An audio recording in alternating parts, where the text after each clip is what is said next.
नमस्कार, मी तृप्ती तुमचं स्वागत करते माझ्या यूट्यूब चॅनलवरती। तर आज आपण बनवणार आहोत लहानांपासून मोठ्यापर्यंत आवडणारा आणि खूपच हेल्दी असा पोहा। सर्वात अगोदर मी एक कढई ठेवलेली आहे। कढई गरम झाली की त्याच्यामध्ये 1.5 पडी मी तेल टाकत आहे। तेल गरम झालं की त्याच्यामध्ये मुठभर शेंगदाणे जे आहेत ते मी त्याच्यामध्ये छान तळून घेते।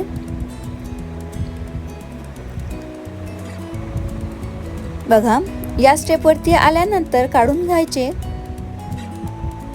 मी शेंगदाणे एका वेगळ्या प्लेटमध्ये काढून घेते।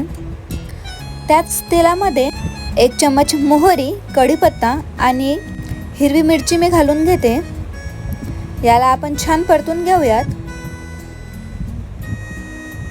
छान खरपूस झाला कढीपत्ता की त्याच्यामध्ये कांदा टाकूयात। मी एक मोठा कांदा घेतलेला आहे जो बारीक कट करून घेतला।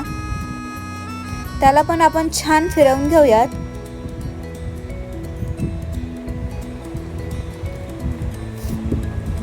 कांदा फिरवतच राहा म्हणजे खाली लागणार नाही आणि व्यवस्थित होऊन येईल। त्याच्यामध्ये हिरवे मटार मी टाकत आहे। हिरवे मटार हे ऑप्शनल आहेत। बघू शकता, या स्टेपवरती आल्यानंतर आपण याच्यामध्ये अर्धा चम्मच हळद घालूयात।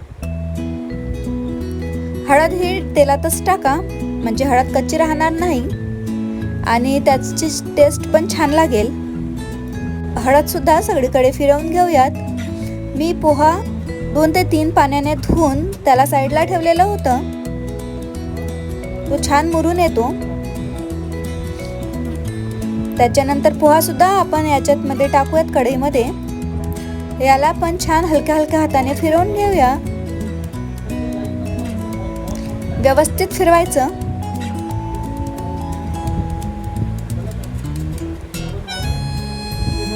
पोहा छान पाण्याने धुवून साईडला ठेवला की छान मऊ होतो। त्याच्यामध्ये आपण ॲड करूयात मीठ चवीनुसार। त्याच्यानंतर आपण तळलेले शेंगदाणे त्याच्यात घालूयात आणि थोडासा कोथिंबीर। हे सुद्धा आपण छान फिरवून घेऊयात। त्याच्यामध्ये व्यवस्थित हलक्या हलक्या हाताने फिरवायचं म्हणजे शेंगदाणे सगळीकडे लागतील आणि कोथिंबीर सुद्धा।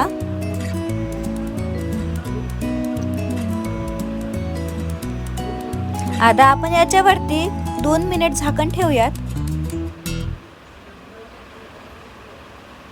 बघा, झटपट होणारा आणि खूप टेस्टी आणि मोठ्यांपासून लहानपर्यंत आवडणारा पोहा आपला रेडी आहे।